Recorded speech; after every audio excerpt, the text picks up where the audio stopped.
Thank you so much, Rabia. First of all, it's a pleasure having with me our colleagues from SDPI and Dr. Afridi and Nadeem Saab from the Network for Consumer Protection. Before going into more details about food system dashboard, which is a tool eventually to support our planning and policy work on towards food systems, I think I would share with you a quick logical rationale why the importance and how the importance about food system dashboard has been recognized globally across the world. And same is the situation in Pakistan. Can I, okay, great. So it's always pleasure for us to also share quickly about, is it working? Oh, yes, it's working.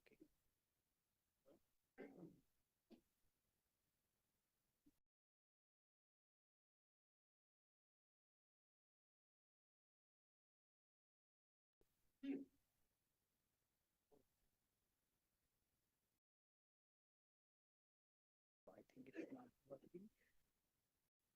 Can I use this one? No, manually, he can. Oh, good. Uh, Please, previous slide. Can you go to please previous slide? I can tell you whenever we need to move to the next slide. Yeah, this one. So this is also an opportunity for me to share about GAIN, Global Alliance for Improved Nutrition, is a Swiss foundation established in 2002 with a vision to improve consumption of safe and healthy diets across the world.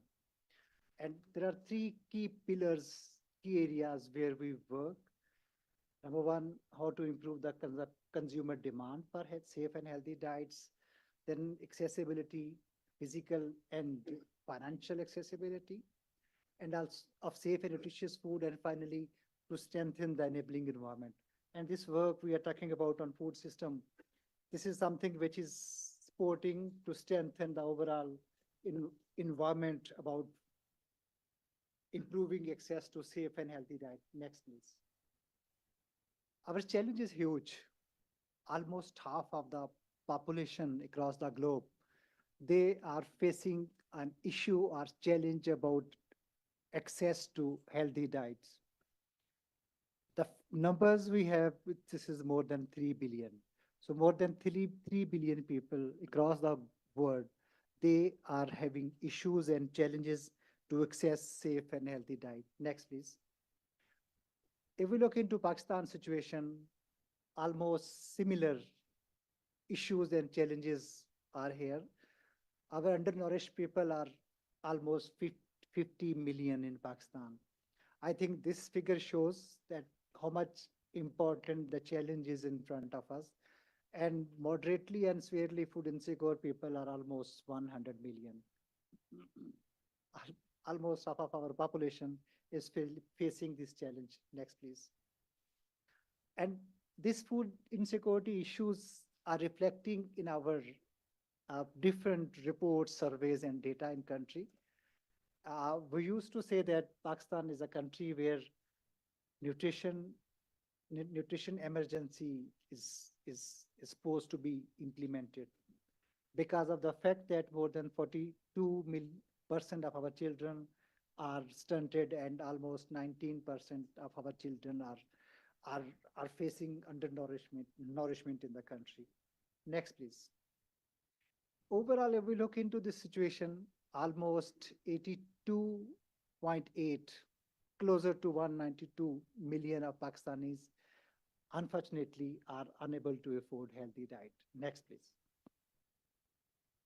And all of these situation, what we are facing in the country, it gives us enough direction that are the areas where we need to put our focus and where we need to create a change if we really want to get rid of these malnutrition and other nutritional outcomes in country.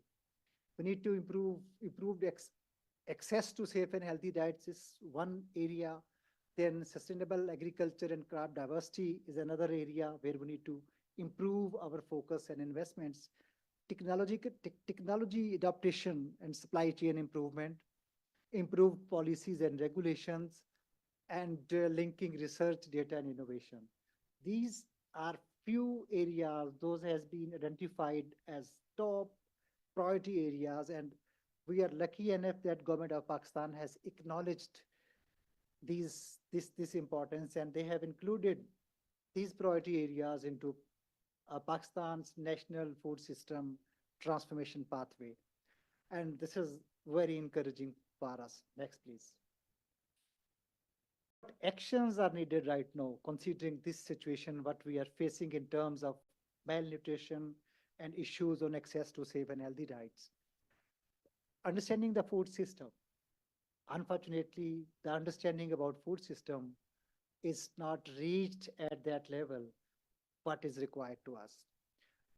Our public policies are not effectively reflecting our challenges and our issues. So we need to review and refine our public policies in the current context of the issues and challenges. Finally, formulation of tools.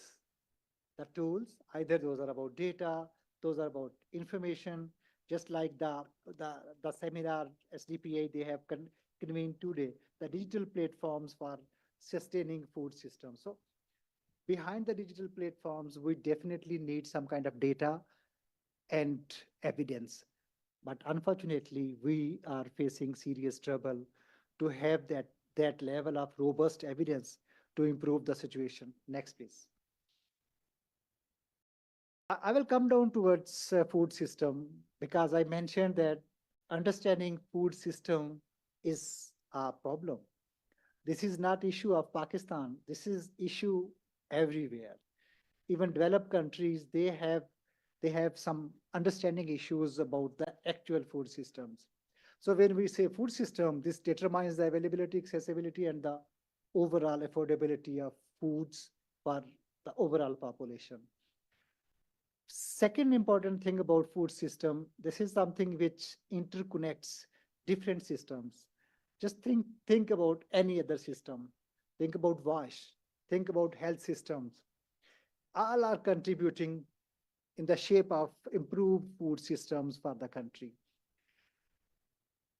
Food systems gives us an opportunity and understanding that we need to increase our connectedness, our approach towards creating connecting points between processes and infrastructures. Next, please. So what is needed? Finally, UN Food System Summit, although that happened in 2021, but still we are supposed to follow the learnings and the outcomes of our Food System Summit. And our Food System Summit, which convened in 2021 September, that gave us few indications that number one, as I mentioned earlier, we need to improve our understanding about food systems. Then we need to create some critical priorities for each and every member state of the UN member countries across the world. And then we need to take very clear actions to change the situation. Next, please. These are three key areas. I will quickly move through on these to address the lack of accurate and reliable food system data, what we need to do, how data can be accessed, how data can be integrated, and how data can be used to inform our policies. Well curated and national level data, not only at global level, but also at national and sub-national level data would definitely be of the need to improve the situation and inform our approaches. Next, please. Thinking about food system dashboard, because this is one area which is the platform based upon and build upon the data. Who could be our potential users and beneficiaries of this food system dashboard, which is coming out of all our priorities as one area where we can put our interest and resources to establish a setup. Our local decision makers are the top key priority beneficiaries for this food system dashboard. But these are not the only ones. Our NGOs, our private sector, our program implementers, they all need food system dashboard to inform their approaches. These dashboards are also expected to be used by for the tracking of our overall progress on food system transformation. So in terms of informing our policymakers and program designers and track our overall progress, this food system dashboard will play an important role. Next, please. Next, please. We are lucky that in Pakistan, the technical details about the food system dashboards are supposed to be shared by Dr. Afridi Saab. But sharing the background details, we are very happy and very lucky in terms and the context of hosting Pakistan Food System Dashboard. The global dashboard was established by GAIN, FAO, and other partners, and that has been translated into local Pakistan specific dashboard. And this dashboard has been hosted and taken over by Government of Pakistan, and Pakistan Agriculture Research Council is the key custodian to not only refine and update this dashboard in terms of local context, but also to penetrate into the sub-national area to get the data, actually robust data from grassroots level to use at the national level. And Pakistan dashboard was inaugurated on 4th of September 2023.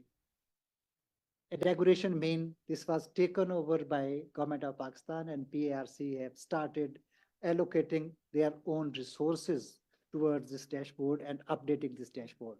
So the last word I would say about this dashboard in the current situation is that this is in most suitable and favorable hands, because PARC knows how to update the data, how to get the data from different stakeholders, from grassroots level, and how to update this data with the help of dedicated team, which is being headed by Dr. Afridi Saab at PARC. Next, please.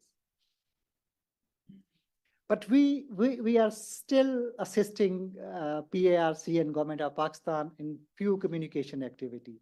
And our 2 days seminar, this session, this meeting is also one reflection on that we need some kind of communication to engage the right stakeholders, to inform them how this dashboard can really help all the stakeholders to understand our challenges and then use the data to address our challenges.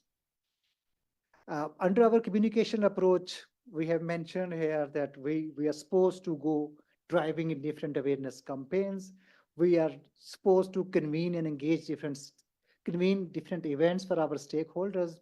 And finally, we are supposed to engage different institutions to improve their capacity and understanding and their capacity to use this food system dashboard. Next, please.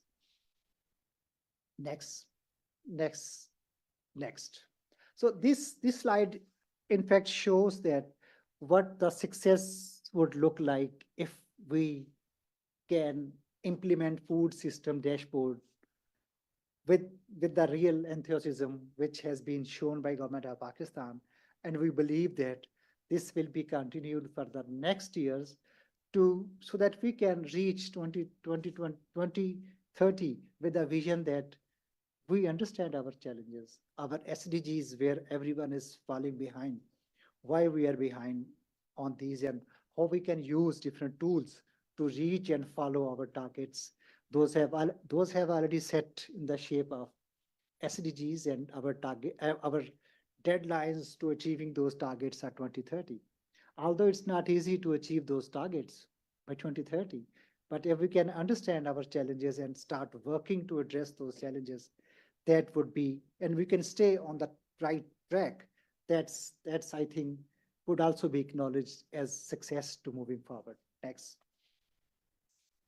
Before closing, before thanking you all, our food system implications, I was just reading a report which released, I think, 2 or 3 days back. This is by Food System Economics Commission.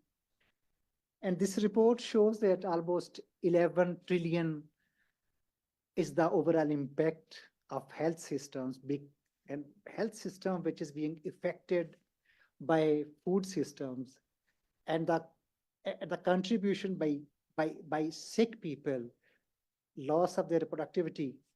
This contribution is more than 11 trillion. Huge, huge, huge contribution. On the other hand, our environmental consequences, environmental effects, which are being faced by food system transformation, food systems, those are more than 3 trillion.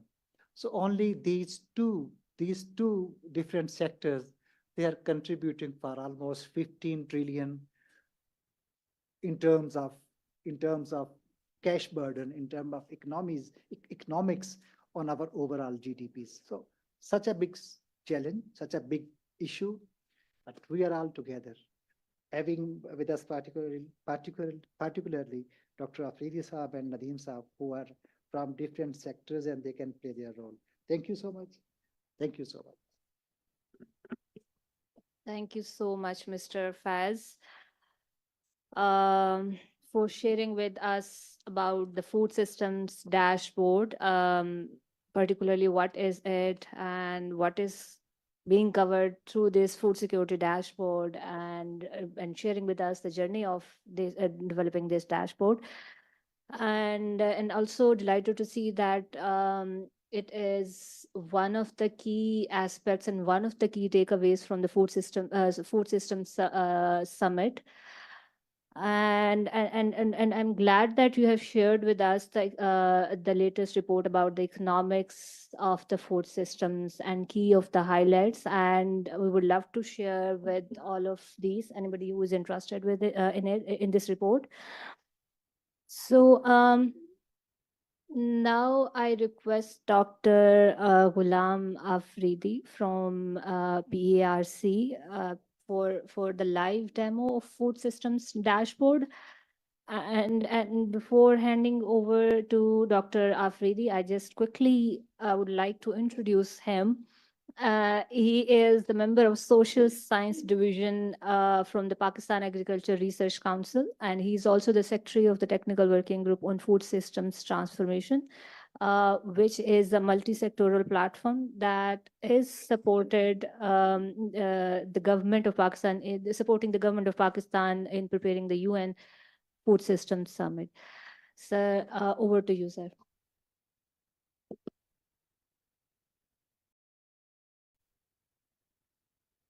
Thank you.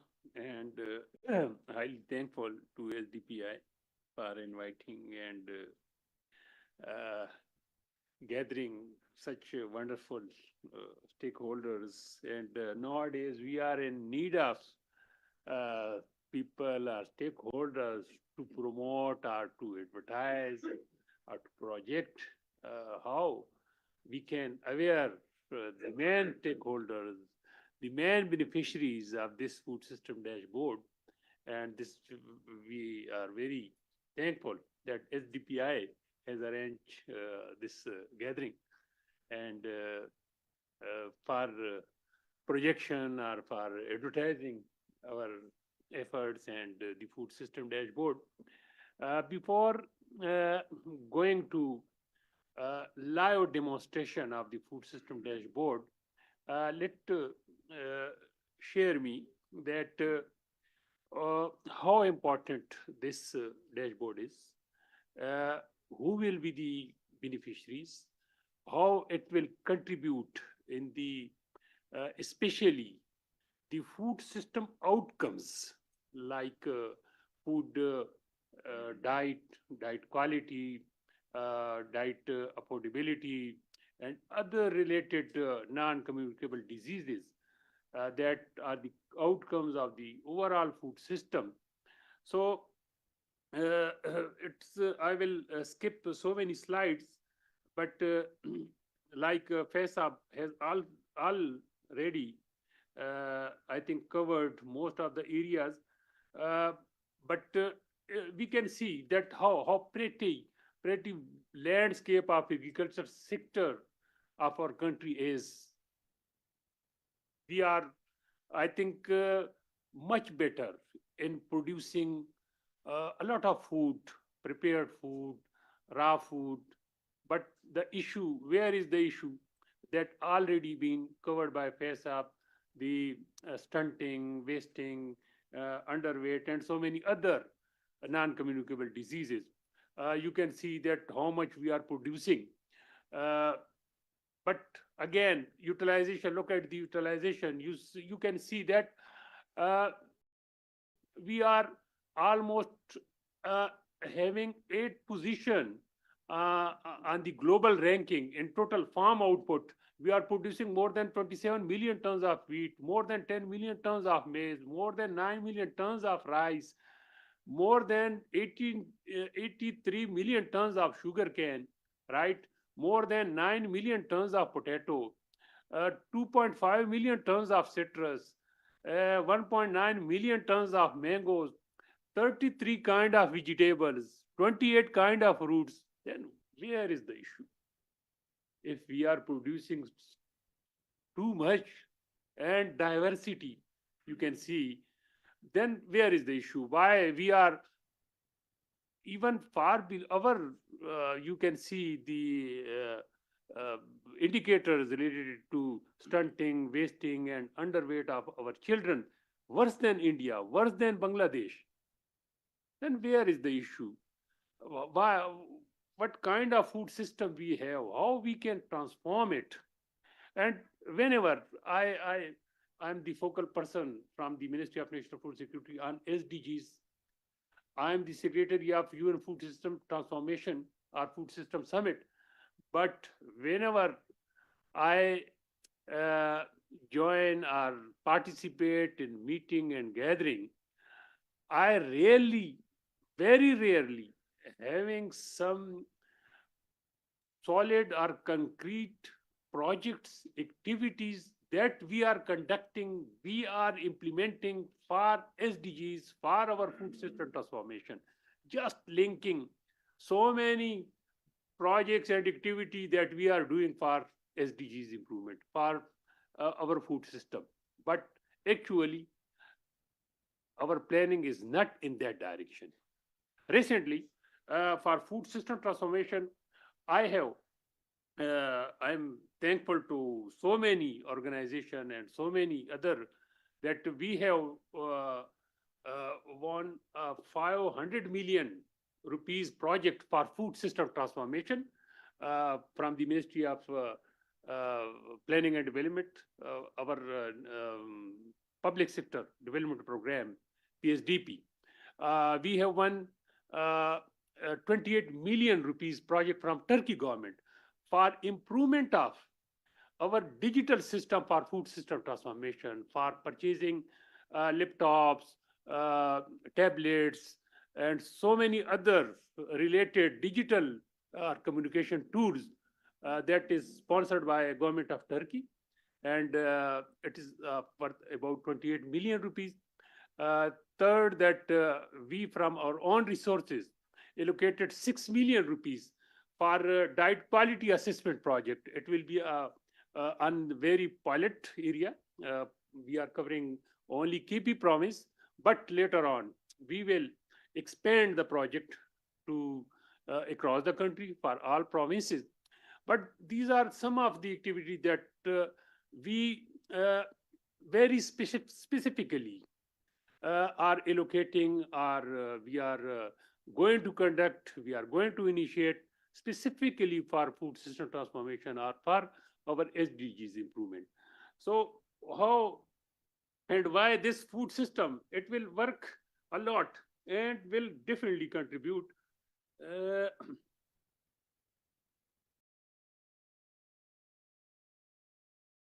Already has been covered. These are the 5 action track that we have already committed with the United Nations. We have already submitted reports on these 5 action tracks, right? And these are not exclusive. All action tracks are related to, are connected, interdependent, related with SDGs. All these action tracks, 5 action tracks, are covering 1 or 2 or 3 SDGs. So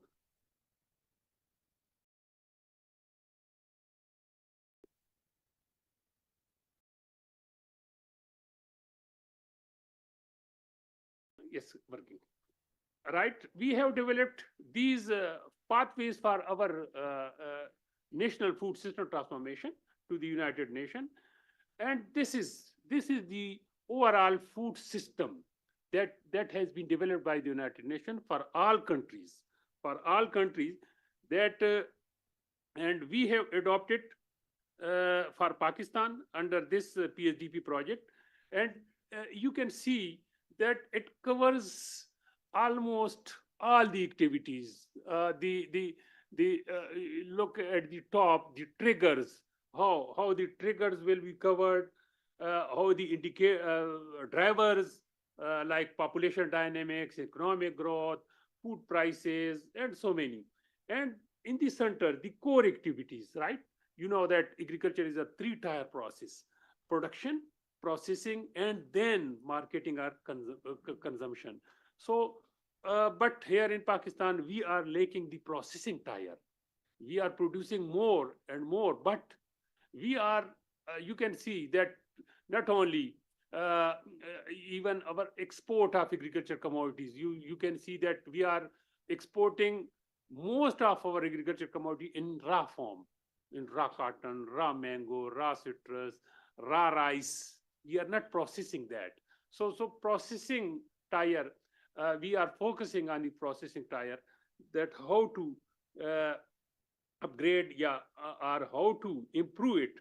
So this is the main food system transformation template, or if a country want to develop or want to improve its outcomes related to food, they must adopt this food system transformation template or format, right? No, I'm highly thankful to GAIN for their technical and financial support for developing this food system, global food system dashboard, and handing over to PRC.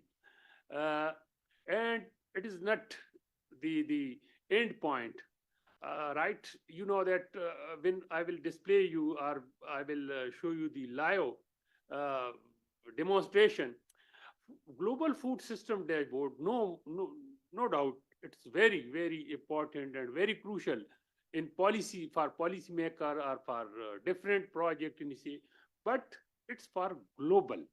It's for in global scenario, international organization can use global food system dashboard for comparing countries, for allocation of funds, for allocation of projects.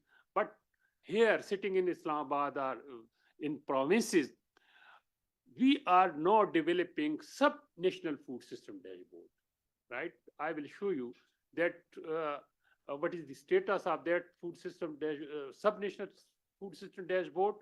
We are not only covering provinces, but even going to district level data. All district level data related to food system will be on one page, right? No doubt that there is a lot of differences, lot of issues with our data reliability, but we are not going in that discussion or in that debates. But so this is the why food system dashboard is needed. You can see that different kind of report you are consulting, you are on daily basis on your table, from FAO, from World Health Organization, from nutritional point of view, from health departments, but you rarely have time to read all these reports, right? Because different sources publish different reports, but all these are related to our food system. So we are going to compile, or we are going to bring all these kind of data on one page. This is the static picture of food system, global food system dashboard, right? You can even view the in a map, or even in a graphic view, even in a table view, right? These are the 226 indicators covered by global food system dashboard. You can see that 22 indicators related to drivers, 58 to food supply chain, like food production system, storage, processing, retailing, and then food environment like availability, affordability, uh, vendor properties, then individual factors like economic, situational, behavioral, then outcomes, right? Diet quality, diet affordability, environmental impact, food security, right? Even livelihood improvement. These are the outcomes, 103. So 226 indicators are there in the global food system dashboard, right? Uh, so I think that these are some of the static pictures or snapshots. I think it will be better that we can demonstrate it live, right? Uh, may I will request your computer expert, right? Thank you. Uh, that how to share the you can see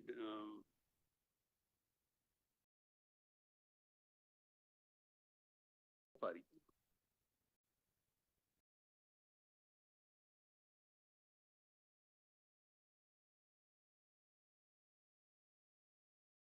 खोल लेना अच्छा पहले ये वाला second है अच्छा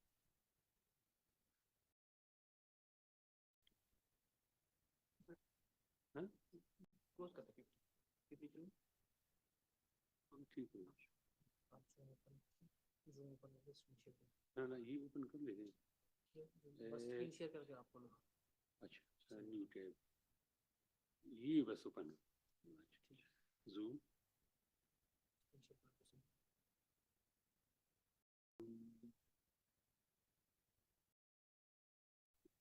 yes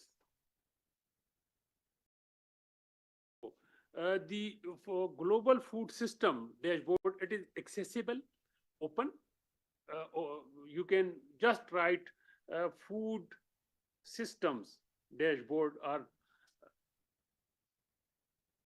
Google can pick food system dashboard, right? When you open the Google page for food system dashboard, you will see this kind of page, right? And you can go on the global data, right? So you can see on the left-hand side, all the 5 areas related to food system, drivers, food supply chain, food environment, right? Individual factor, cross-cutting issues, and outcomes, right? 226 indicators data is available across the globe. And I think we are thankful to so many contributors that on all these 226 indicators, Pakistan data is available. And it is not only that you can see the data, you can download it, you can even analyze it for your own purpose. So for example, this is the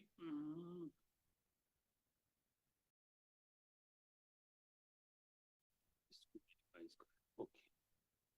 So you can see, right? For example, we can select food system supply chain, right? Or food environment, food availability, food affordability.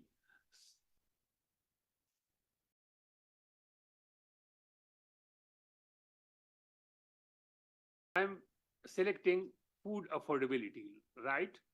Say cost of adequate or affordability, cost of healthy diet, cost of healthy diet related to affordability of healthy diet ratio, any indicator you can select, you have selected affordability of a healthy diet ratio, you can just go for Pakistan, it is 0.9. It is ratio 1 to, right? It is ratio. So Pakistan data is 0.9, India 1, right? So this is map view. You can select here from the right top right corner graphic view. Worldwide data you can see in a graph, right? You can even see it in a table view for each and every country. You can see the data, right?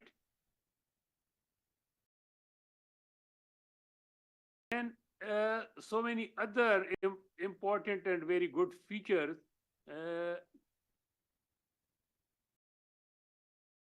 Right. Right. For example, share of employment in agriculture, right? First, that it is time series data. It's not only for 1 year data. For all these 226 indicators, you can see for some indicator, it is for Pakistan. I'm talking about Pakistan, that how Pakistan data has been uploaded. It's a huge work. And for some indicators, it started from 1960, from 1950. It's depend on the availability of data. Whatever data was available across the time, it has been uploaded. For example, share of employment in agriculture, right? India, 43%. Pakistan, 37%.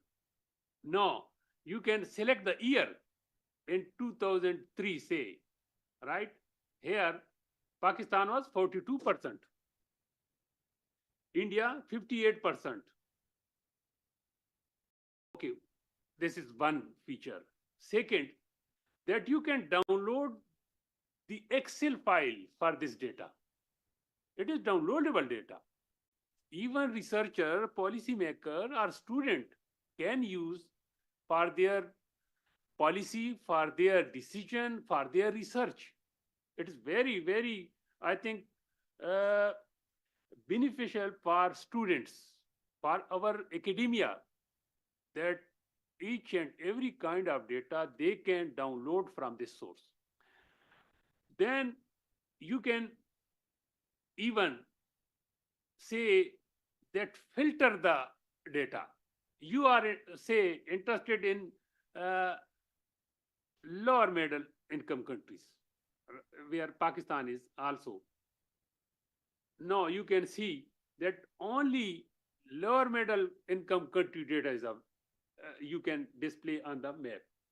And you are comparing only lower middle income country, where you can easily or preferably compare Pakistan with related income level group countries. Second, that you can even filter for comparison by country, by rural and traditional, this food system type. It has been developed and it is, I think, fixed for rural and transition. So our food system is rural and traditional. For some country, it is emerging and diversifying. For some country, it is modernizing. You can even filter the data, or you can here compare with different kind of countries with different kind of variables. Second, that each and every variable has source, definition, and methodology. For example, you are not understanding that how it has been created, how this indicator has been developed. You just click the metadata option, right? And you can see source for this, ILO or World Bank, right? Definition, share of people employed in agriculture, complete definition, that what indicator says, where this indicator has been created. So you can even see the source for so many websites. When you go, it is leaking in the source of the data. It is leaking in definition of the indicator, that how this indicator has been developed. So you can even see the whole methodology for some indicators, even whole calculation or formulas for creating or for developing that indicator. You can even download it. For example, you can click the rightmost corner, download CSV. So you can see that this Excel file has been downloaded. When you are, say, comparing some related countries or graphic, right?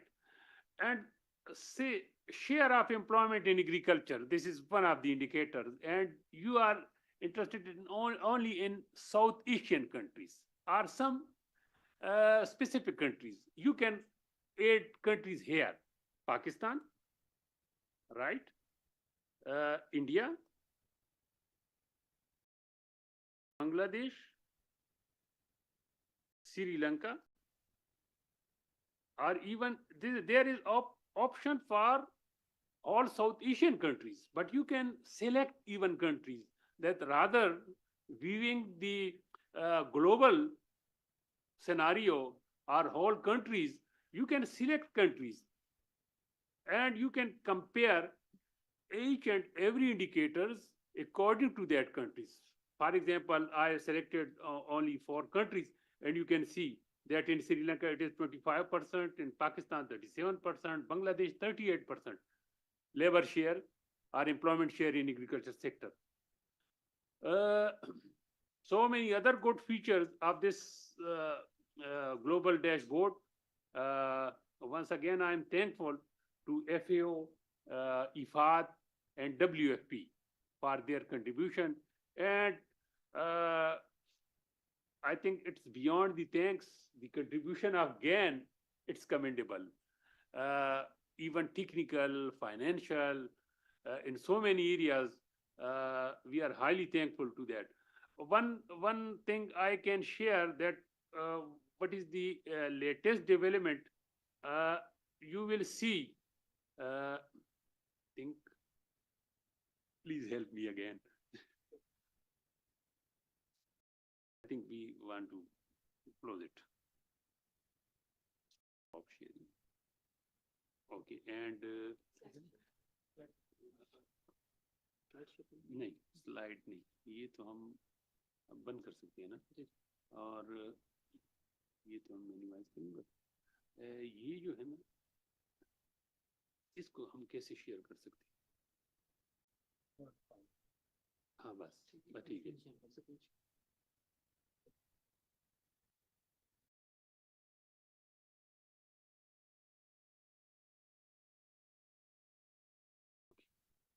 So, no, again, on the same line, just like global food system dashboard, we have developed for Pakistan, right? And we are going to develop the link of this sub-national dashboard has not been yet disseminated because we are I think not in the position to widely disseminate this link, because one reason is that we have not completed it yet. We are in the consultative stage. We have completed one round of meetings with all provincial stakeholders. We have communicated different indicators and variables for data, district level data, provincial level data, they will provide. And then second, that we are in the stage that the GAN head office and the Friends of Web, we have conducted meeting with them. They are in near future handing over the rights of editing, even customizing the dashboard or entry of the data. So up till now, we have developed this subnational food system dashboard, but not all indicators, 226 indicators. We have covered only 70 indicators up till now, but within a month or two, we will be able to complete as many as variable the data provided by the provincial stakeholders. But you will see such kind of subnational dashboard. It is still link is available, but we have not disseminated. Even you will see that there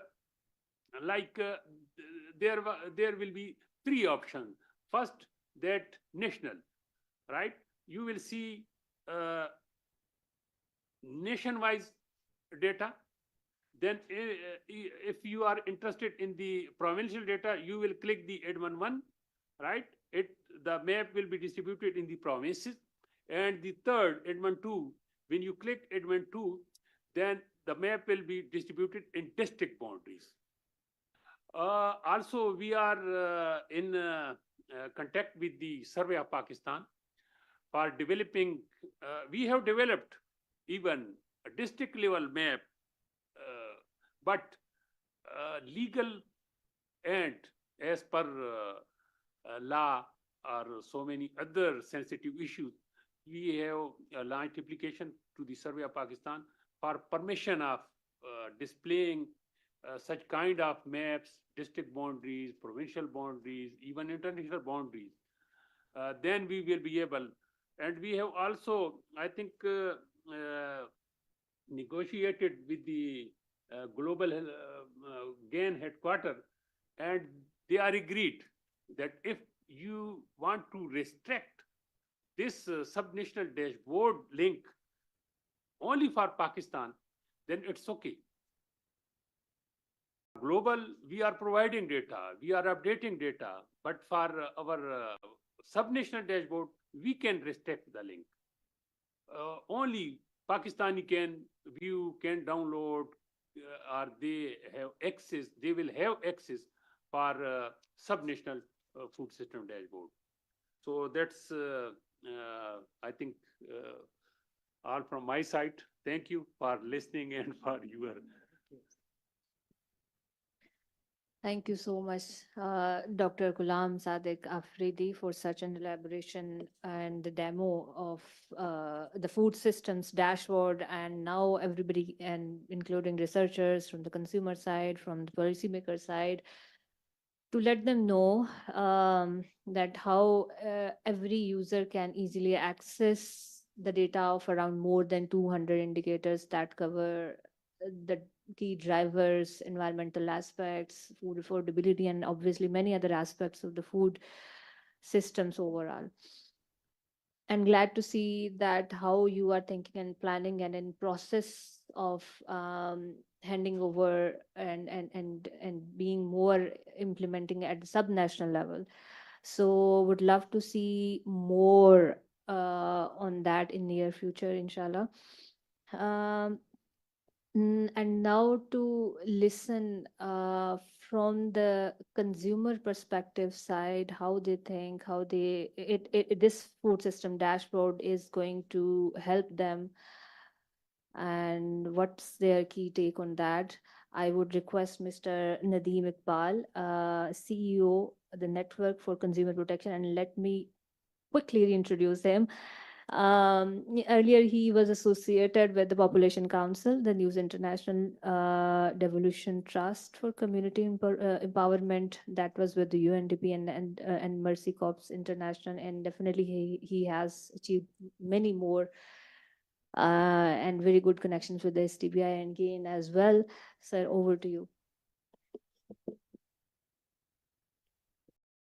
Thank you very much. Thank you very much, STPI, GAIN, and PRC for the wonderful work. That's excellent. Sometimes big data also creates mysteries. So one of the mystery which I encountered yesterday, I went to buy a cucumber, and I went to a grocery shop which is controlled by district administration. So prices were supposed to be controlled in D12 markets. So when I went there, they were like cucumbers, but the price was 170 per kg. So I was shocked. It was like first time in my life I saw, so expensive. Asked him, what's the reason why these are so expensive? He said, like the quality of vegetables and fruits are going out of the country to Dubai and other areas, while we are getting these things from Kabul. So that's why the price is high. So that was like from a roadside stall, I got that price. Then I moved to, that Carrefour for a more bigger store. And there, I went there and asked for the price. There, the price was 169 per kg. That was 1 rupee lower than that. This is again, the market distortion, how the market is, the operating. So how I would like to use that data if I come back home and I want to see that thing. I just want to see, like in Islamabad, from where this cucumber is coming, what are the seasons, from which area that cucumber will be there, and when the supply will increase, and how, I am going to get a cheaper price, and how should I be storing that cucumber in my freezer or something like that. So I need that kind of information. And you are also, everyone is a consumer. You must also be knowing that thing. Dr. Afridi has talked about, the farm to fork. There are certain processes. Of course, food system is a very complex. For us, it's very simple. There are three components. One is farmer, the other is middleman, and the third one is consumer. Internationally, we were told that the international prices are going up and up because of the war, because of the climate change, because of multiple disasters. Okay, I agree with that one. But since 2018 or 20 onward, the international prices of food are coming down, but still the inflation is going on. So what's happening? Ask anyone. No one can, decipher the data and tell us what exactly is happening. There isn't any rationale justification for the hiring consumer price index or whatsoever. So somewhere or the other, maybe either our data is faulty, or the way we are collecting the data, it's faulty, or the way we are deciphering that data, it's faulty, or maybe we are telling the half truths, or the data collection is quite selective. So these are the things, because I haven't yet gone through that dashboard. But if whenever I'll go there, and maybe I'll be going there daily, I would like to see, or I would like to, get these kind of information from there. The second thing is, our organization is part of Consumer International, which is a global body, and I am also on their advisory council too. And the Consumer International is also implementing fair pricing projects in different countries, and they're trying to find out the data. Like if we talk about the some of the countries in Africa, then if the prices have gone up at the wholesale level by 40%, then at the retail level it's 71%. So roughly, who are the beneficiaries? These are the corporate sector. So corporate sector is having the gain. The middleman in Pakistan is having the gain. So these are the people. How to break that cycle? So we need data on that thing, statistics on that thing. So if from the Faiz Rasool Sahib, in his presentation, he has used certain words. So I am more interested in the word accountability. I am more interested in the word affordability. I am more interested in the word, tracking the progress. So I am more interested in that. I am not, the interested from where all other things are there. I am not interested in other data.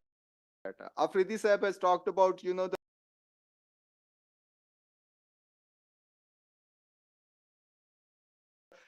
data, like what is the Pakistani share. Already these things are there in the economic survey of Pakistan. Are we going to see the economic survey is being replicated in that the global dashboard, or there would be something, the actionable things also going to come in there. Faiz Rasool Sahib has also talked about a 4 billion population who can't afford nutritious food or healthy diet. So 4 billion, these are because of the research is showing, FAO is showing, IMF is showing, World Bank is showing, it's because of the corporate entrenchment. The agenda of the food prices is going there. So farmers are underpaid or not paid at all. And the consumers are being charged, excessively. So how to control that thing? I think there the department's job is there, particularly that of the Competition Commission of Pakistan.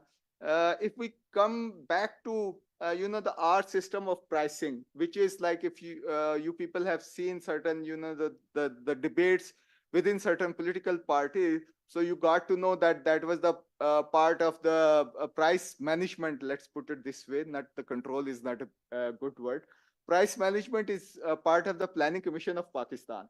And Pakistan Bureau of Statistics is also part of the Planning Commission of Pakistan. And there has been some public debate over there that none of the meeting was held over there. Although there has been amendment in the law. The law talks about, I'll be using those designation. So I'll be just coming back to my things. There has been the law which talks about in 2019, National Price Management Committee. That's one word. Then there has been a Price Control and Prevention of Profiteering and Hoarding Act 1977. I'm sorry, it has never been implemented in letter and spirit, because it also talks about appointment of controller journal of prices at the national level. So this has never happened, although they have issued an SRO on August 24, 2021. But where exactly, have you ever heard of such person or such name anywhere in there? So you can see that thing. Maybe the political, the discourse, the price management or price control is not the priority. Traditionally in Pakistan, the prices are not controlled through district level or provincial level price management. It's mainly controlled at, if you improve the supply, macro level things, like if there has been some crisis in sugar, get the sugar imported from Brazil. So the consumer has to pay higher, and then they will get thing. Similarly goes for that. In recently we were shocked, like our share of production of pulses is only 2%, and we also import that thing. And the pulses are roughly, I think, in a week, half of the meals are consist of pulses. So what exactly is happening over there? Sometime back, we did one survey of Islamabad. Like this, the milk in Islamabad is supplied from 100 different sources, as far as from Sargodha. So how to map these kind of things? There are some problem, and maybe the supply is going down. And then even in milk, there are so many middlemen who are having their refrigerators over there. So there had been, after devolution, there had been one committee which was called National Price Monitoring Committee. That was under Ministry of Finance. Then it was shifted here and there. And from 2011 and 2020, it had held 46 meetings. And some of the meetings minutes are also available in, the government has put their yearbook also there. So we went through that one and we tried to find out. It's pathetic. The minutes of the meetings are pathetic. We couldn't find out any movement in there, what exactly is happening and how you are doing. And in Pakistan, the prices are controlled at 3 levels. One is at the federal level.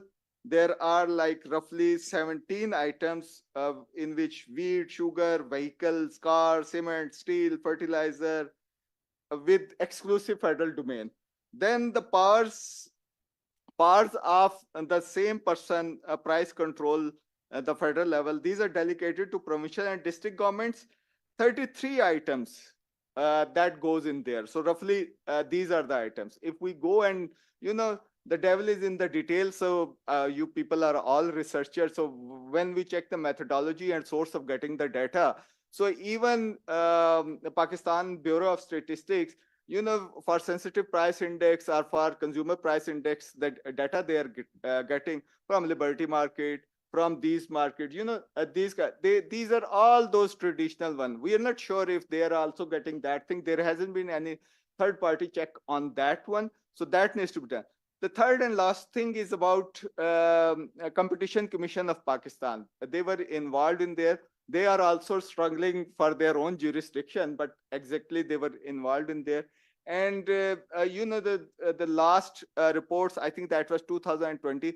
They said our price mechanism system is very faulty and it's not working. There are like 10, 20 laws, and we need to have some kind of a uniform system over here. Who could be there needs to be a smart price management system over here.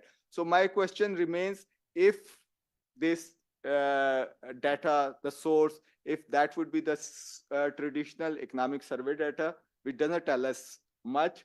If you start writing analysis and sometime after like 3-4 paragraphs, you are short of the information and you say, where is that other data? It should be coming from there. So are we getting the data from the districts? Are we getting the data from metropolitan? Should maybe after this dashboard, are we going to know the Islamabad capital from where we get the pulses?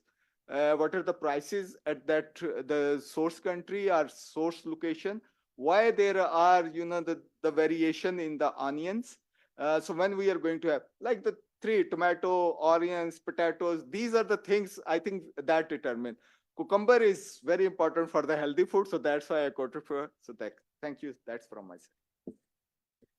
Thank you, sir, for sharing some aspects definitely that we need to talk about how data is being collected. Obviously, that is being covered and being collected by various institutions that we know.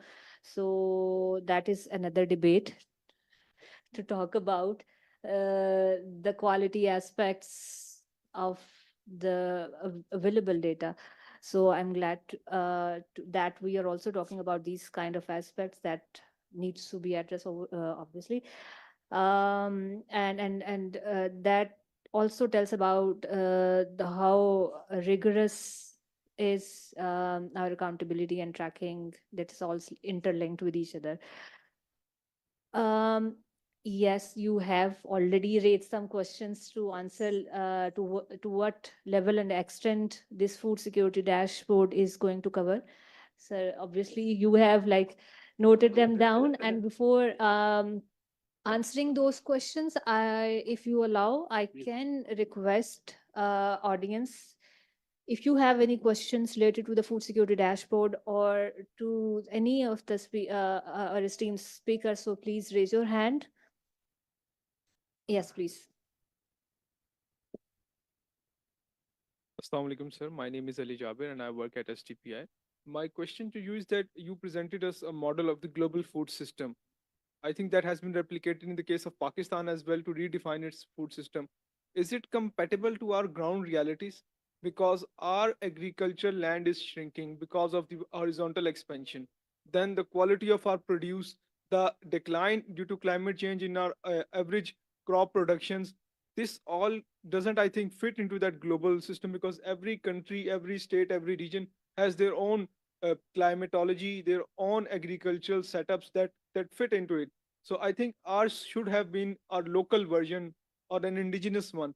So will that be able to address that? And second thing is, what about the dashboard? You said in Pakistan it will be restricted to Pakistanis only, but will that data provide us the picture as pointed out by sir, that this should be more animated or more interactive and more informative in terms of very technical and deep details regarding agricultural products, their availability, their seasons. The problem with the farmers is that they get very inadequate information even from the government sources about their product or their sowing or cultivation patterns with the changing weather or the systems. So how will you address all these things, sir? Thank you. Yes, please.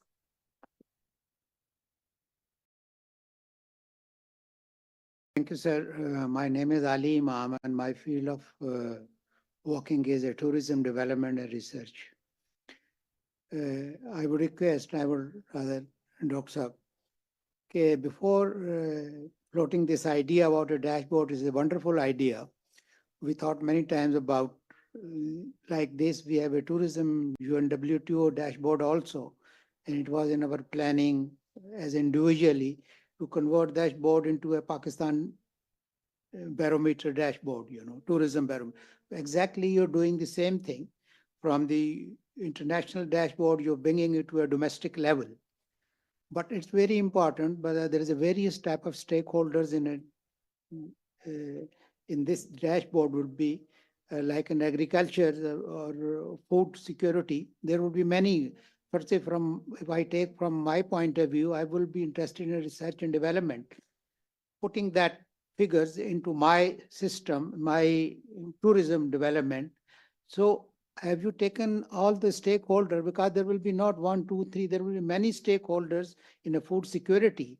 So have you taken their feedback, what sort of information they want on those dashboard, so that we could properly utilize this, So this is what my concern and question is. Thank you.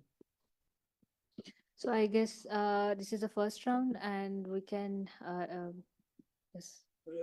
Right. Thank you, and thank you, Nadeem Iqbal Sahab.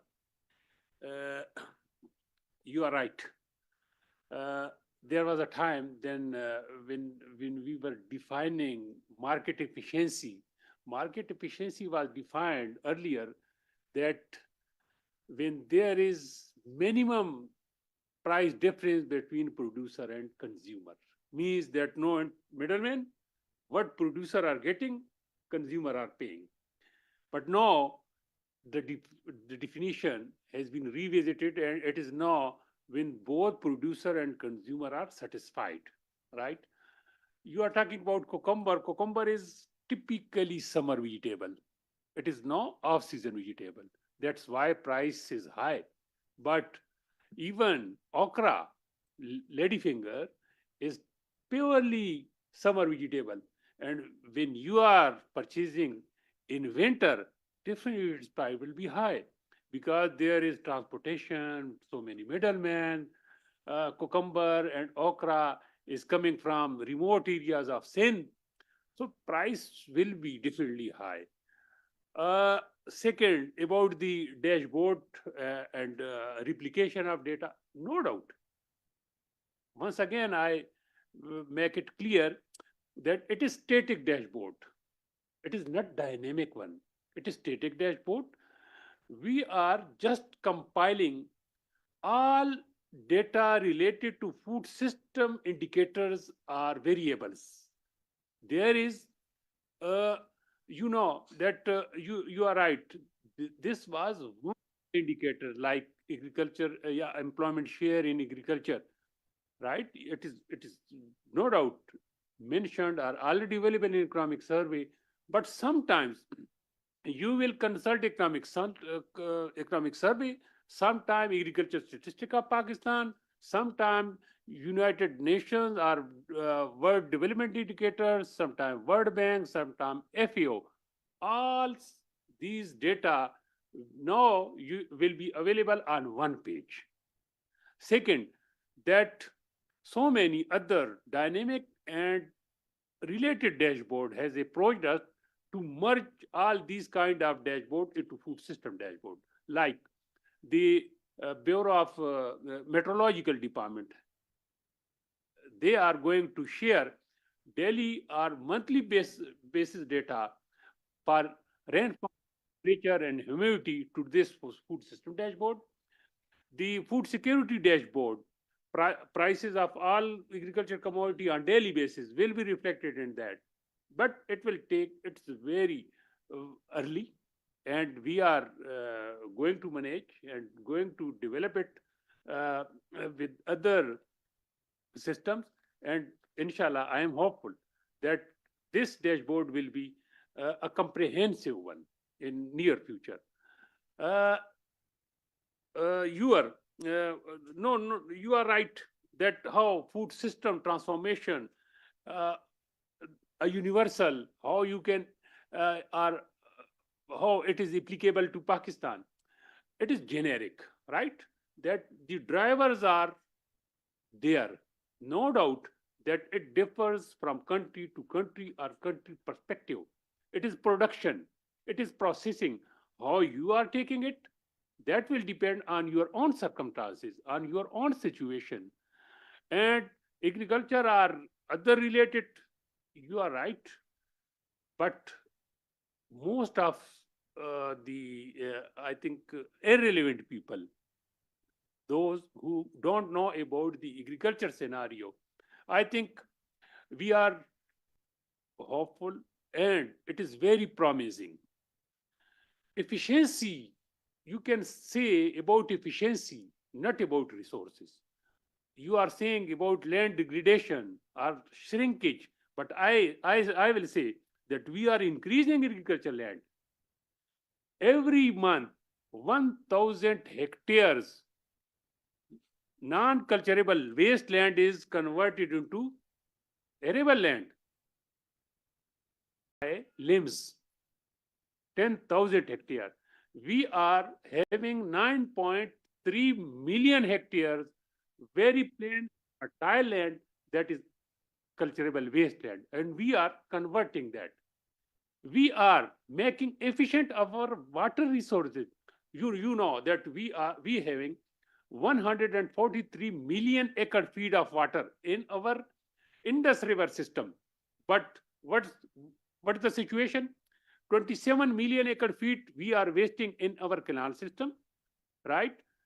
25 million acre feet in our field, 25 down Kotri stream in Arabian Sea, summing 109 we are wasting. Out of 143 million acre feet, 109 we are wasting. So efficiency, you can say about the efficiency. That's why we are going to transform this system. Sir, your question, no doubt that it is very comprehensive, and food system transformation, our food system, it's a complex. You are right. It is not only agriculture, or it is not only production. Yes, food environment, right? Food supply chain, individual, right? Drivers like your purchasing power, your income and health, wealth distribution, your demographic conditions, your urbanization, right? Transformation of rural people to urban. So you are right. But on consultation with provincial stakeholders, we are consulting even or inviting even population, right? Population ministry, education ministry, climate change ministry. For some or for so many, they can think that these are irrelevant with food, but they are very much relevant. We are consulting all stakeholders.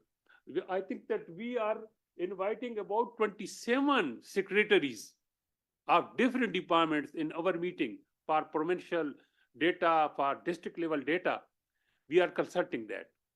So I think we are hopeful and we should be optimistic for its improvement and for its development.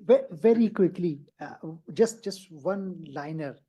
I think all of these questions were very much interconnected. If we think about the data pattern, as Ali mentioned, and Nadeem Saab about consumer perspective, and how corporates deal in this, and the big data perspective, and also the complexity of the systems in terms of food systems and stakeholder engagement. I think one thing that this dashboard, as Afridi Saab mentioned, is purely backed up by secondary data. So it's not based on primary data, it's purely based on secondary data. Data which is authentic, which is being already collected by different government institutions or authorities. Regarding complex and regarding data context from local to global perspective. So that's why global dashboard is there, but we are now focusing on national dashboard. The issue is, as Afridi Saab mentioned, unfortunately, if we have to design effective and efficient policies and programs, we need data. Without data, we have been designing, honestly saying, by now 75 years, our number of policies and programs have been designed without any data, and the results are in front of us, unfortunately. So as Dr. mentioned, when we started work on this dashboard, we could not, there are 226 indicators globally. But when we worked on this, we worked almost 1 year and we could not find data for more than 70 indicators, more than 1 year. So if we will start work, then we can give the indicators to our academia, to our research entities that please collect data on these lines. We need data to compare either it's effective, efficient, and robust or not. That's I think second step of that. First of all, if data is there, we can compare. If there's no data, same what we have been doing before. Thank you so much. You are absolutely right, sir, about the availability of data. That is one of the key challenge that is being faced when we talk about the dashboards. Thank you, and we welcome and we are honored to have Dr. Abid Qayyum Suleiri with us. And I'm sure everybody knows about Dr. Suleiri. He is the Executive Director of SDPI, and he is also serving as the Board of Directors of National Disaster Risk Management Fund, Board of Directors BISP, and Vice Chancellor Search Committee for Agriculture Universities in Punjab. So welcome, sir, and thank you for joining us. We have just one last round of question and answer, and then we will request you to conclude this session. So any more questions from the audience? Sir, please. My question is basically to Faiz and Nadeem both. That having a long association with the policy-making processes, have you seen any appetite in the among the policymakers actually for the data-driven decision-making in Pakistan? I'm coming to this 2 points which was highlighted by Dr. Afridi. One, he has described at a length the description part. When it comes to diagnosis, perhaps yes, a bit of data has been utilized for diagnosis. But when it comes to decision-making, have you seen anything happening in Pakistan? Say it's agriculture or food security or education or health. So your expert remarks would be very helpful. Thank you. Yes, please.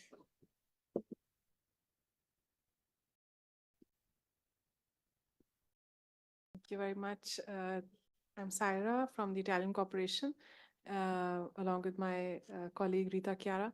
We'd like to, first of all, appreciate this very important initiative, which is, of course, very important. Italy is very privileged to house the headquarters of FAO, IFAD, and WFP, and we are always looking into the research that is being conducted, of course. So my question, first of all, that Rita clearly pointed out that district level data you said is under construction right now, or is it being shared publicly as well? Not yet. This is in Not process. yet. And how long would that, is it anticipated or not? Afil sir, I think it's your question. Is- Yes, sir. Even the provincial sector has data because when they are sharing data with the national entity, like For example, you can see the provincial data, right? So where that data comes? Definitely, district data is first compiled with provinces, and then the provincial figures, the data is shared with the national entity, national figure. But they are interested, they are concerned only providing provincial level figures. They keep the district level figures at the provinces. So we have completed one round with all four provinces with DGs and secretary level stakeholders were there, and we are now in second phase. We are going to deploy one of our resource person or focal person at the secretariat level with all such kind of related indicators and variables to compile data from provincial setup at district level, provincial level, And they will then provide the data to the dashboard. And hopefully, I am hopeful that by end of June, we will be able to complete the sub-national dashboard with as much as possible, but nearly 150 to 200 variables with district coverage and province. Just moving on to the answering a few questions that raised earlier. I have received a few questions from the online participants. Dr. Seema Babar is saying that the main issue is the supply chain management of food products, which is mostly ignored by the stakeholders. What are the efforts of the government in this regard? And the second question is from the STPI colleague.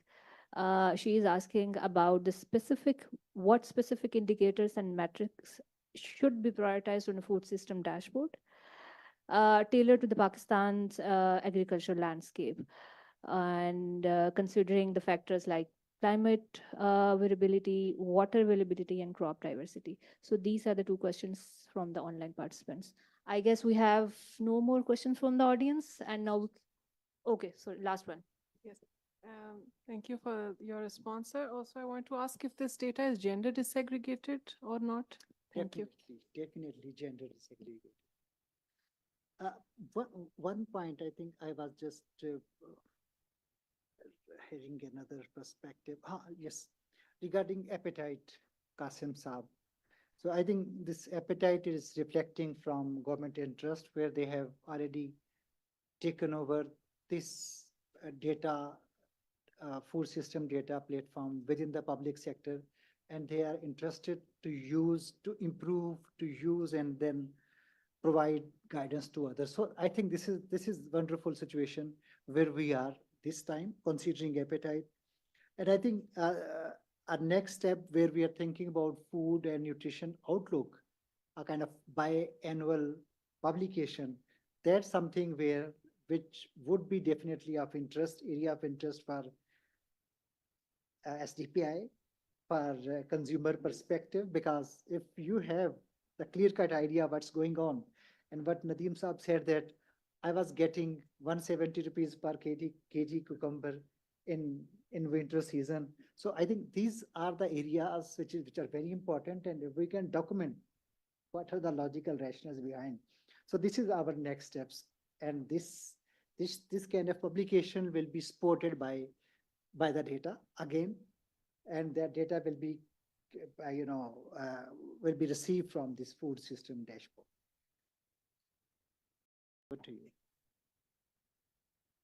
Yeah, I think appetite is there, but sometimes it's also asked, is that data is credible? So now Yes. the PRC stamp would be there, so that's going to be credible data as well. So this is a good thing. Second thing is the government's use of data is also a question. So if you go through their yearbooks, so you will find there has been, not the tangible data is available over there. Like last time we were seeing Competition Commission of Pakistan has published 2 reports on commodity pricing. So they used the Constitution of Pakistan, and then they went to the principle of policy. But the principle of policy they have used, that was like, instead of the full sentence, they used the half sentence. And that was like the provision of essential commodities to the vulnerable communities. So, and they didn't go to use this one, which is very dear to us, the principle of policy, Article 38A, which calls for securing the well-being of the people by raising their standard of living, by preventing the concentration of wealth and means of production and distribution in the hands of a few, to be detriment of general interest, and by ensuring equitable adjustment of rights between employers and employees. So this is the the framework which is like quite closer to that consumers, and also the consumers the desire for the smart price management system in the country. Thank you, all the esteemed speakers for your, One yeah, sure, thing, sure. The question, I think online respectable member was, we have contacted the global and even the friends of web, and they have even agreed that it is flexible, the dashboard is flexible. Whatever indicators are variable, we can add, we can add. If any stakeholders or related stakeholder can convince that this is very important indicator, data is available, we can incorporate that variable. It is not fixed, it is flexible. And even we can customize so many list of indicators and variable we have, and we are now preparing along with Excel sheet, and we will submit to the global hub, and they will incorporate that indicator and variable for Pakistan national dashboard. So it is flexible. We can even add or delete or addition or deletion of indicator is possible. Interesting to know that this dashboard is in such a flexible mode that can be tweaked around the key requirements of the stakeholders. And as you said, Mr. Faz, we would be happy to collaborate with GAIN and obviously the network for this outlook. And now at the end, I request Dr. Abid Qayyum Suleri to please conclude this seminar. Thank you, Rabia. First of all, perhaps conclusion without listening to the speakers is a very unfair verb. So I will not attempt to conclude at all. My apologies. I was not able to join in the beginning at some prior scheduled meetings, which I, despite my best efforts, I couldn't move around. But just wanted to add, this is something which is very close to STPI's heart and very close to my heart.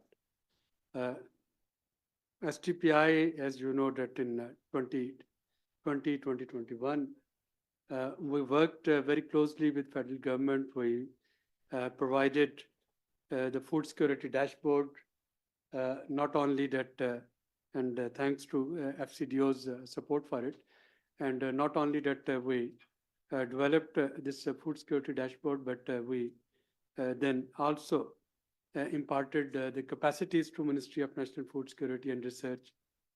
We sort of enrolled our team there, so they were shadowed to work there for a few months. STPI and I personally, as a member of Economic Advisory Council of Prime Minister and as someone who was looking after Prime Minister's Agriculture Transformation Plan, I played quite active role with the help of STPI team for Food Security Information Flow Bill. Without that bill, collection of data from provinces, that was a major challenge.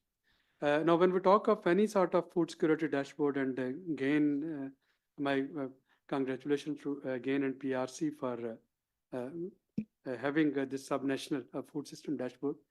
You see, our institutional arrangement is the first challenge in getting data around food systems, food security.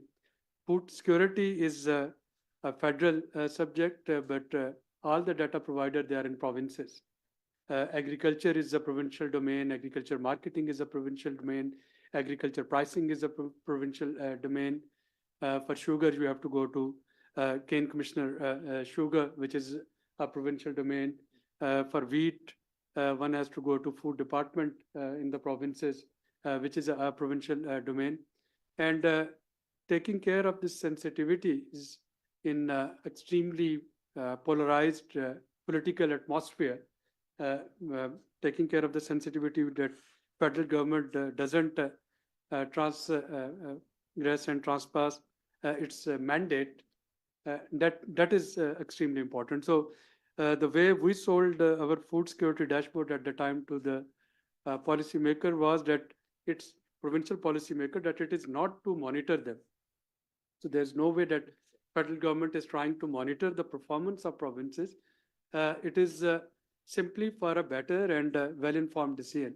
So the idea that we floated, and I'm sure GAIN and other subsequent dashboards, they must have been following very similar, or rather they have improved it a lot with their subsequent intervention. So when I floated this idea to Prime Minister, my idea was that he must have a screen in front of him displaying Pakistan's map and showing red, yellow, and green. So I can choose a commodity, wheat flour, and I can quickly see that which are the districts which are green, the districts which are yellow, the districts which are red. And that would help me in taking two important decisions. One, whether it is holding or it's natural supply and demand issue. So, and second, trying to see that if one province is full green and other province is full red, what sort of mechanism I as a decision maker can use to transship and transfer the commodity from district A to district B, province A to province B. So that was the first important requirement, and that was one of the features of that dashboard. The second feature, and again, I hope that it is being taken care in this food system dashboard, was about prices. The Federal Bureau of Statistics prices, the way the sensitive price index or consumer price index is being calculated, we found a lot of flaws in it. So we already know that these are the fixed points in city A, B, C, D, fixed market. And we know that every fortnight a person would go there or phone them and would ask for the prices. And in the Prime Minister's Secretariat, there were many times examples because of media was, of course, highlighting commodity inflation, food inflation. And FBS reports, they were telling us that everything is hunky-dory and there is absolutely no issue of prices. So we had actually made this provision in that National Food Security Dashboard that we should be able to show the difference of prices compiled and collated by FPS, and then anyone, and we kept it open that that function can be decided among the bureaucracy themselves. Either chief secretary in the province can appoint few persons who will independently make few phone calls to some distributors and would find out the prices of commodities. They would enter it there. Or the National Food Security Ministry, they can appoint some independent people who can do it, or organization like Consumer Rights Protection. They can provide this data so that on the same dashboard, along with the supply, we can also click and go into in the portal in the prices, and we can see fluctuation in the prices, and we can see the difference quoted between prices quoted from independent sources and from Federal Board of Statistics and its trends. That could have given us some sort of, again, information to the Prime Minister, to other decision maker when they take decisions on price regulating mechanism. And the third important aspect which was there, it was to take import-export decisions. Very often Pakistan finds itself in a situation where we export our surplus food commodity, and few months later we import the same commodity in dollars and in double the price at which we export it. So this sort of long-term trends, they can give us an idea about import and export. And the fourth important feature that was there in this dashboard at that time, of course, artificial intelligence was not very popular in public use, but now with the help of AI, at that time we were just focused on logarithm and trying to do some predictions. So we were able to actually highlight with the help of incorporating this data for last few years, we could very clearly see the spikes, price spikes and supply spikes. So when is exact time of the year when we will see price spike in wheat flour or in sugar or in milk, etc.? When is the time when the supplies would not happen? And now with the help of artificial intelligence, perhaps that sort of prediction would be Exactly. much accurate. With the help of historical data, you can actually pinpoint Yes. the weeks and the months when this sort of this spike that would take place. And the final objective of this data was to come up with some sort of storage point. So it was not only dashboard proposal. Our proposal was that along with this National Highway and Motorway Police, National Highway network, we should be able to identify certain locations which are strategic in nature. So for example, if there is a super flood in that hit 2022, we should be able to have some commodities stored in a manner that they don't get affected by floods, and they could immediately be mobilized to take care of the affected population. I'm glad that that proposal in ditto get accepted. This bill, it came into force. Data started pouring in. One thing that we couldn't manage at that time, and I hope next government will take it. There is no law in country or in province that can compel sugar mills to give you the data of their distributors. So cane commissioner can only tell you that how much sugarcane was produced, sugarcane was procured by a sugar mill, and that's it. Sugar mill will tell you that they have converted that sugarcane into sugar, and X percentage of recovery mean converting the sugarcane syrup into sugar. So X percentage of recovery. Yes. But then there is no law that can actually ask them that if they can identify their 3 or 4 or 6 major distributors. So very often what happens that there are ghost buyers of sugar who will buy sugar at the time of production when the season supply is in surplus. They will keep it in their own godowns in the name of ABC party, and when sugar is in demand, prices are going up, then the same sugar would be released at a much higher price. So we were trying to have some sort of provincial law that could tell us that, and again, it was not to monitor, it was not to tax, it was just to, because there are certain commodities. Wheat is a regulated commodity, sugar is a regulated commodity. So we wanted that those commodities which are regulated and which are cross-subsidized or subsidized, at least subsidizing governments, they should be able to know their quantity. And with that sort of information, of course, it would be much easy to take care of hoarding, to take care of smuggling, to take care of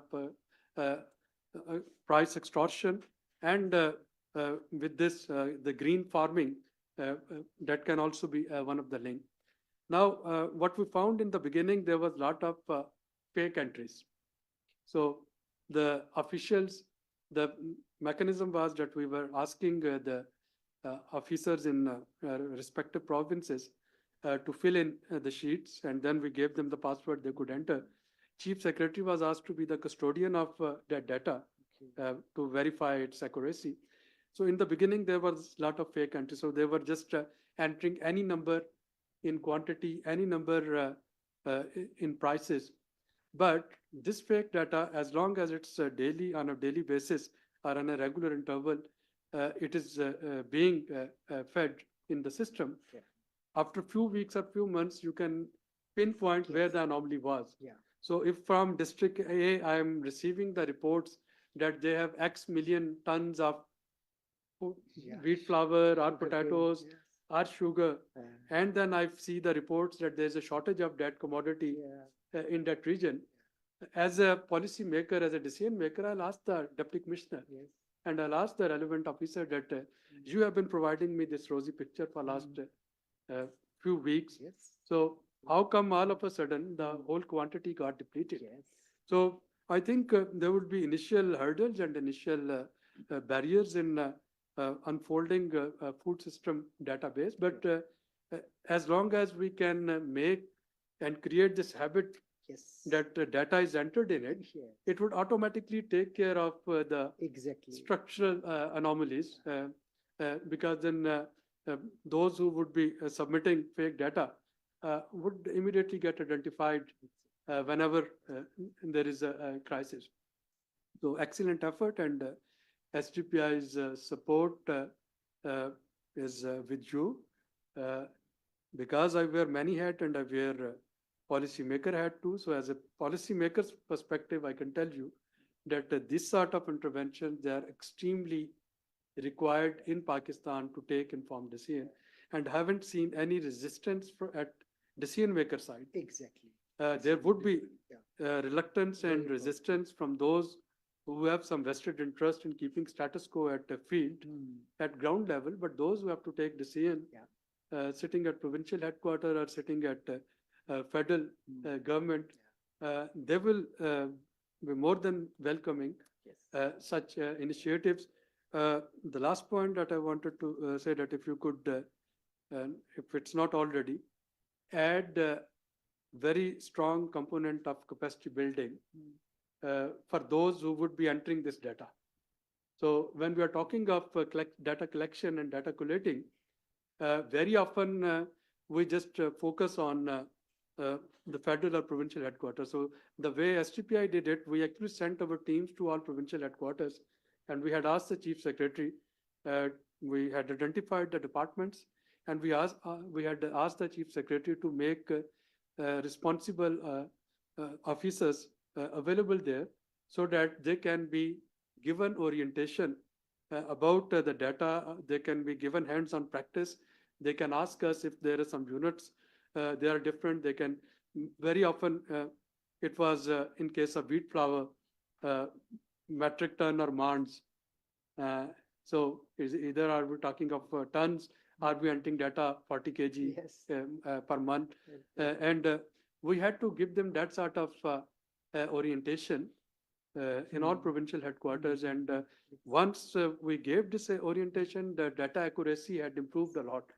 So even if there was some reluctance, it was because either they were not able to follow the system, or they were not familiar with this software, or they were not familiar with how to use it.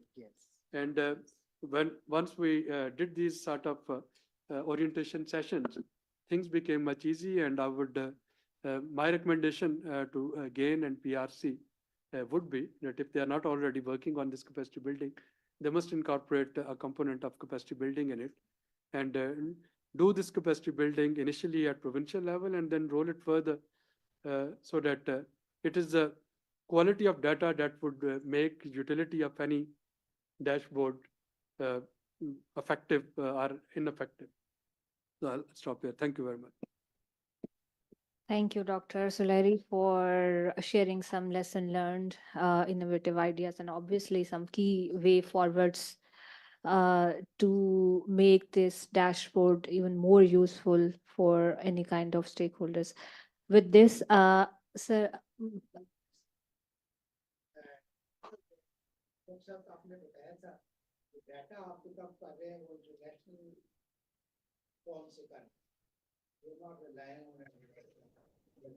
Pakistan data is already feeding on international level. We are picking up that data from there and displaying it in this language.